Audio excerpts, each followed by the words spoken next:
Assalamualaikum warahmatullahi wabarakatuh.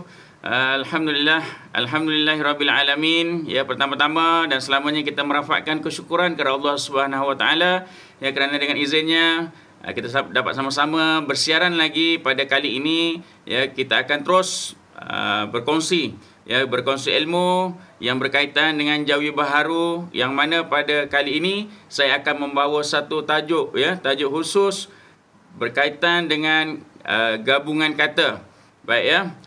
Kepada semua yang menonton, kepada semua anak-anak murid saya, kepada semua rakan-rakan saya, guru-guru dan sekalian, gabungan kata ini dia membentuk rangkai kata, yang mana rangkai kata ini dia ada 5 bahagian ya. Dia ada 5 rangkai kata ini. Kalau kita lihat di belakang saya ini di papan putih, saya telah pun menyiapkan kelima-lima rangkai kata, yang mana rangkai kata ini telah pun saya siapkan dengan dia punya tanda-tanda warna merah ini ya.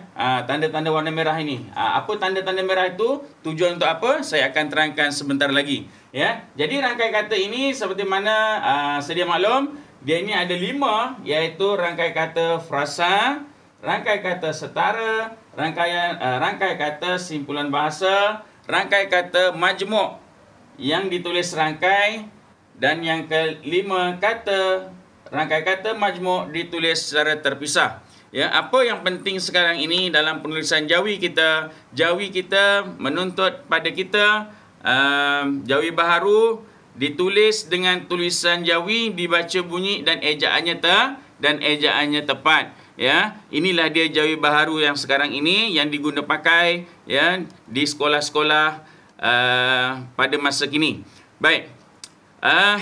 Biasanya ya, kekeliruan dalam tulisan Jawi ini dia melibatkan rangkai kata yang nombor 4 dan nombor 5 ni ya. 4 dan 5 ni. Ya, yang nombor 1, nombor 2, nombor 3 ini rasa-rasanya seperti biasalah ya, dia tidak adalah keliru sangat ya. Sebab apa? Sebab saya dah maklumkan di awal mula dahulu dalam penulisan Jawi kita, yang paling penting sekali ialah yang pertama ya, kita mesti ada kaitkan tulisan Rumi, dan Rumi nanti akan ditukar kepada Jawi. Ya, sebab kita maklum ramai di antara kita yang mahir dengan tulisan Rumi.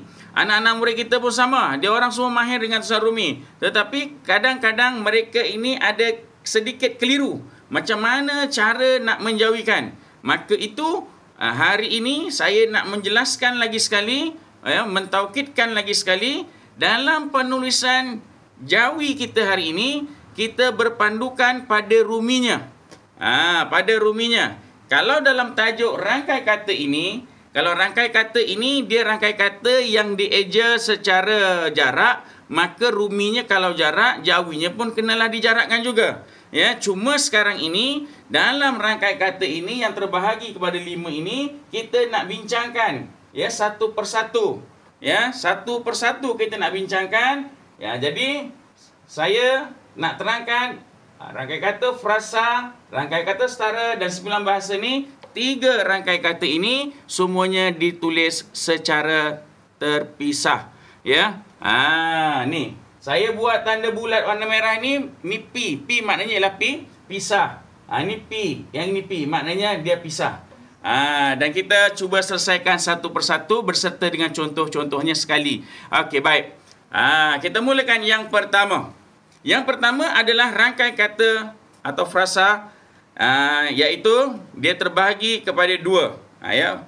Yang frasa ni, rangkai kata frasa ni atau frasa ni terbahagi kepada 2, iaitu pada rangkai kata umum dan juga rangkai kata yang khusus. Apa beza antara umum dengan khusus dalam tajuk rangkai kata ini? Baik, yang umum ini dia 2-3 perkataan yang digabungkan menjadi satu ya, yang menjadi satu, dan perkataan yang di akhir itu dia menjadi penerang. Perkataan yang akhir itu dia menjadi penerang. Contoh, meja tulis.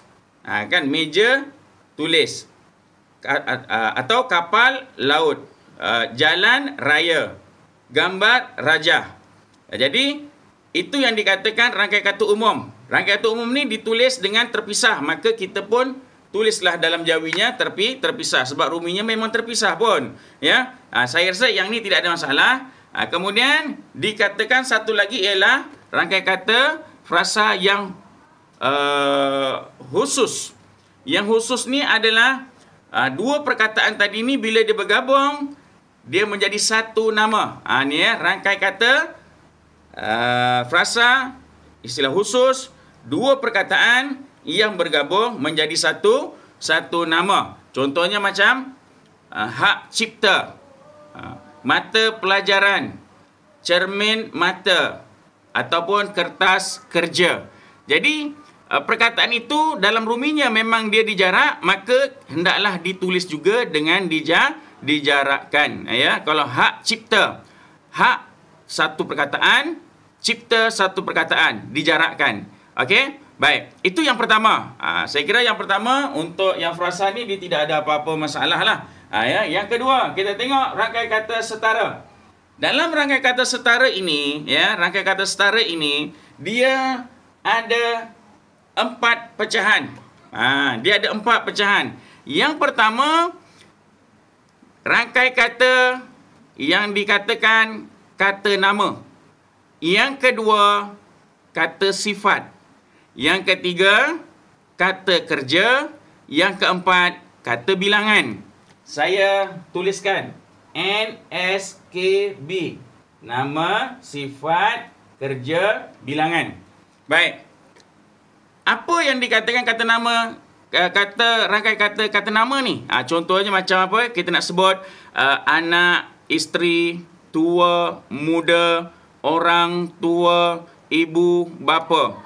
Ini juga ditulis dalam tulisan ruminya dijarak, maka hendaklah jawinya juga dijarakkan, ya. Manakala untuk kata sifat pun sama juga, dia ditulis dengan terpisah, ya.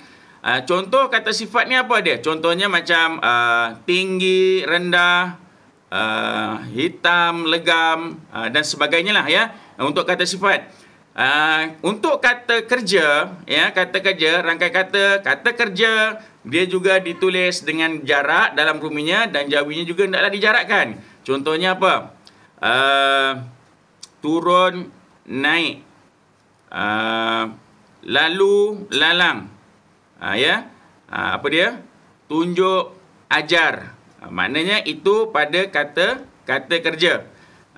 Dan yang keempatnya ialah kata bilangan. Kata bilangan ni adalah ejaan yang memang dipisahkan dalam ruminya dan jawinya pun hendaklah dipisahkan. Ya, contohnya apa? Kata bilangan ni 7,000, 30, 800. Banyak sikit lah.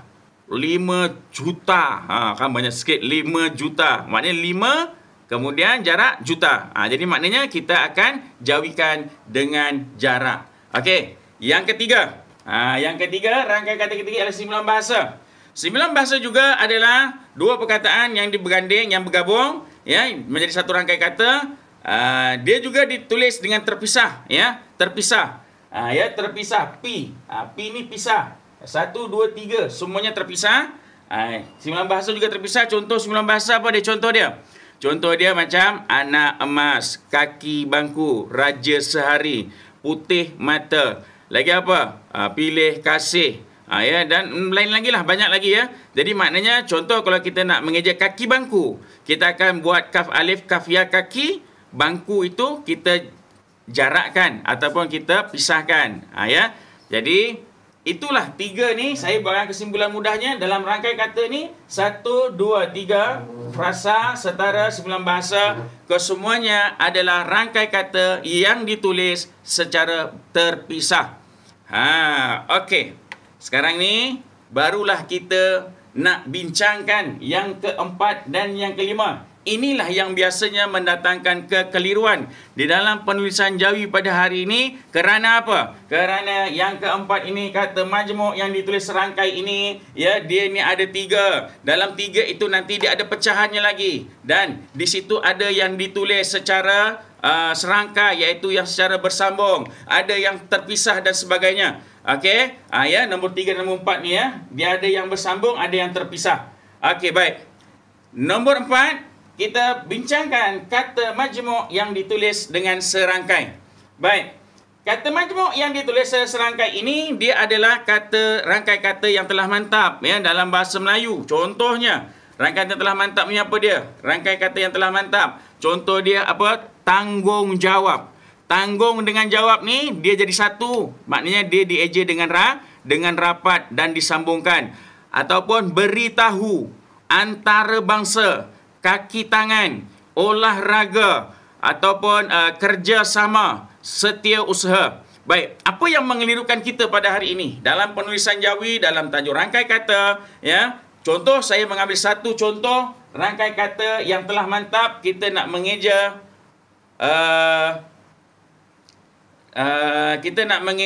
apa contohnya ya? Kita nak mengeja antarabangsa ataupun peribadi. Ataupun beritahu. Okeylah, kita ambil beritahu lah ya. Beritahu. Baik. Dalam tulisan Rumi, beritahu dieja begini. Beritahu. Baik.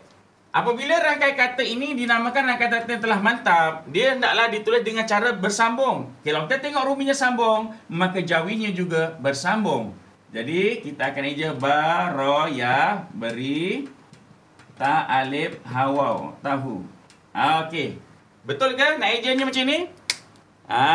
Siapa yang eja macam ni dia salah. Walaupun bunyinya betul, tetapi dalam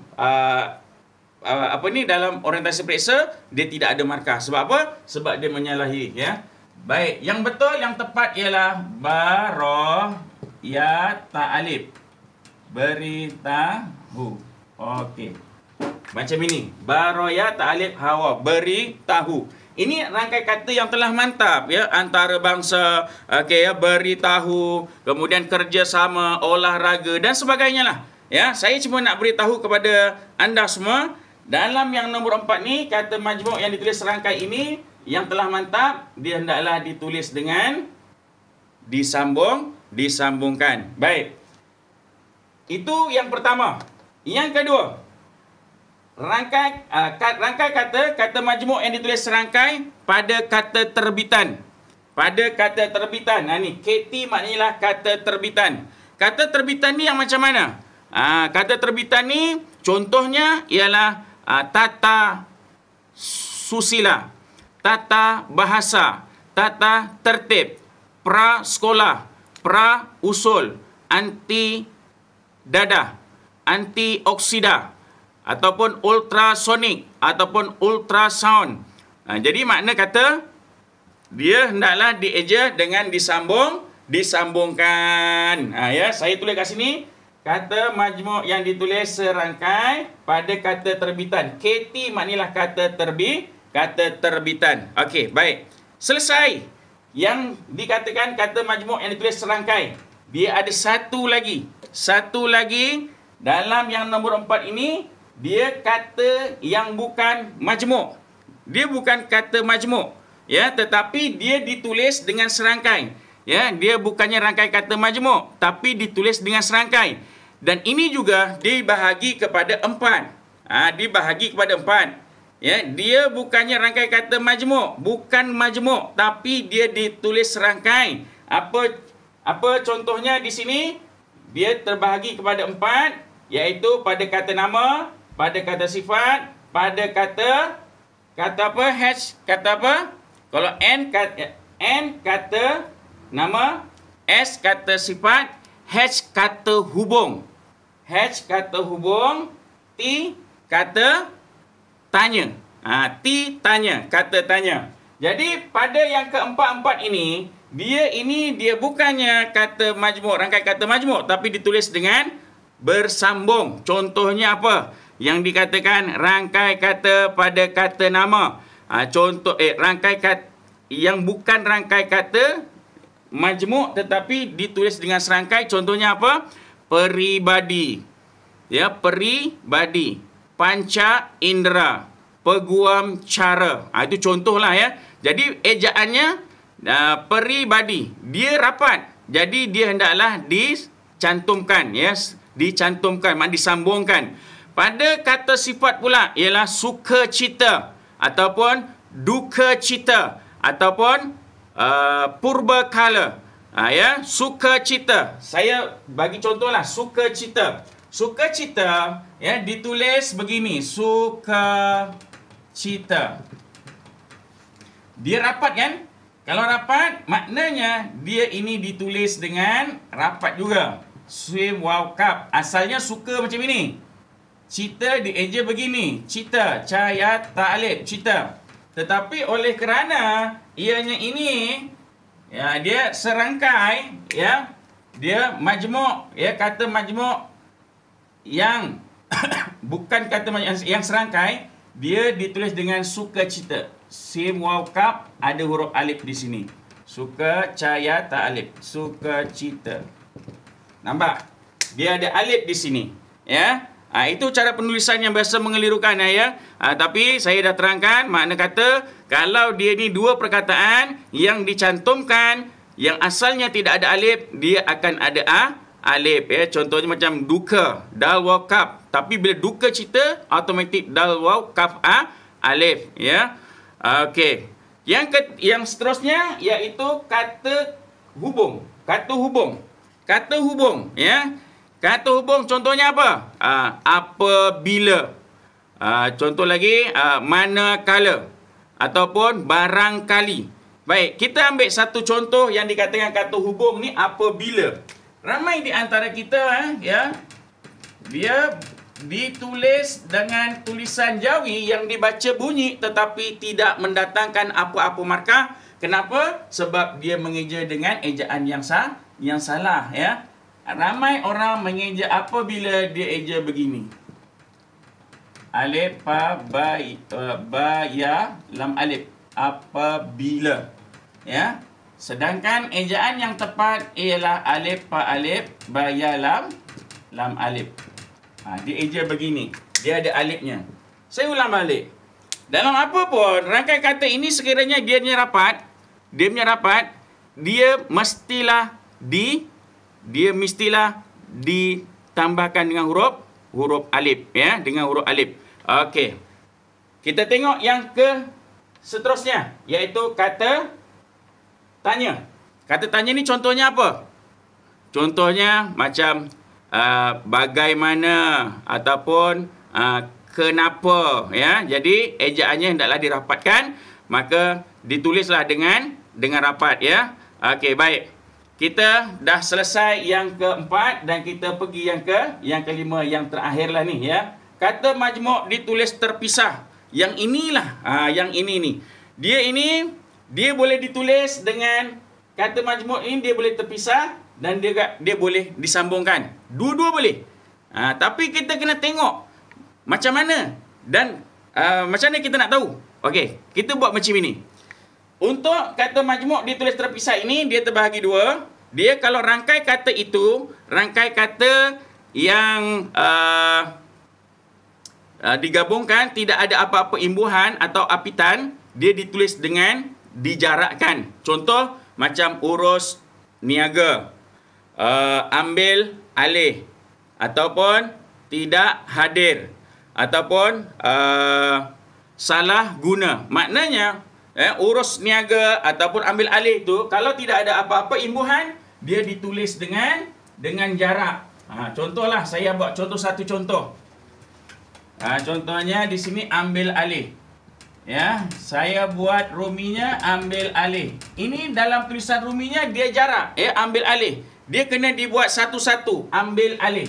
Alif, alif, mim, ba, ya, lam, ambil alih, alif, lam, ya, alih. Ambil alih. Baik, ambil alih. Ditulis begini. Ini namanya rangkai kata yang ditulis terpisah. Tetapi dia boleh disambungkan ya apabila datangnya imbuhan awalan yang mengapit iaitu meng dan juga an di hujung. Bila ada meng dengan an, secara automatik dia akan bersambung. Jadi macam mana eja mengambil alih? Mengambil alih akan dieja dengan jawinya mim, nga, mim, ba. Begini. Mim, nga, mengambil alih. Lam, ya, ha. Mengambil alih. Dia akan terus disambung. Mengambil alih. Mengambil alih. Ataupun, maaf ya, bukan mengambil. Pengambil. Pengambil. Bukan Maaf ya. Pengambil alihan. Gitu. Dia maknanya ada imbuhan an di sini. Ya. Pengambil alihan. Pengambil alihan. Maknanya semua perkataan rangkaian kata yang asasnya terpisah, tetapi bila datangnya imbuhan apitan, ya, apitan awal dengan akhir, dia syaratnya mesti diapit awal dengan akhir. Kalau salah satu daripadanya tak boleh. Ya. Kalau contohlah diuruskan, tapi dibuat diurus, maknanya diurus itu dia hendaklah dibuat terpisah. Tetapi kalau diurus niagakan, ya, urus niaga, diurus niagakan, maknanya dia kena dicantum, disambungkan. Tapi kalau diurus niaga, dia tak boleh disambung sebab dia tak ada apitan kiri, depan dengan belakang. Dia syaratnya bersambung mesti diapit awal dan akhir, ya. Jadi tuan-tuan, murid-murid, semua yang hari ini yang bersama-sama berkongsi dengan saya, ya, saya membuatkan satu kesimpulan. Di akhirnya gabungan kata yang rangkai kata dia ada 5, 1, 2, 3, semuanya ditulis secara terpisah. Yang nombor 4 ditulis secara bersambung, ya, secara bersambung. Kata majmuk yang ditulis serangkai ini dia ada yang mantap, ada kata terbitan dan juga ada yang bukan kata majmuk tapi tulis serangkai. Dan yang kelima ialah kata majmuk yang tulis terpisah, ya, yang tulis terpisah dan dia boleh juga bersambung dengan syarat dia mengandungi apitan, ya, kiri awal dengan akhir, ya. Jadi mudah-mudahan perkongsian ini mendatangkan manfaat kepada semua. Dan sebelum saya mengakhiri dan saya mengundurkan diri, saya mengucapkan terima kasih, maaf zahir batin, ya, pada salah dan silap. InsyaAllah kita jumpa lagi pada siri yang akan datang. Sekian saja daripada saya. Assalamualaikum warahmatullahi wabarakatuh.